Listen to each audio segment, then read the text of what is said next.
joka on, vaikka se kuulostaa ehkä vanhanaikaiselta, niin se on yhteisten asioiden hoitamista.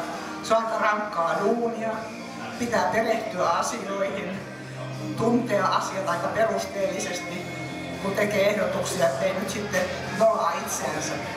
Mä oon huomannut, että toi Katja paneutuu kyllä asioihin hyvin perusteellisesti, että uskon, että ihan helposti ainakaan häntä ei saa kiinni siitä, että ei tietäisi mistä puhuu. Se on aika tärkeä asia politiikassa, tietää mistä puhuu. Katja eduskuntaan, Paavon 6V äiti, tietää varmasti lapsiperheen elämän, tietää remontit, tietää arjen asiat. Ja eduskunnassa tarvitaan ihmistä, joka tuntee lapsiperheiden asiat.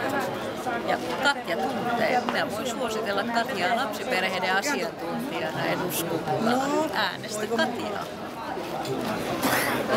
Noniin. En halua, että minun perusturvani leikataan. Siksi äänestän Katjaa.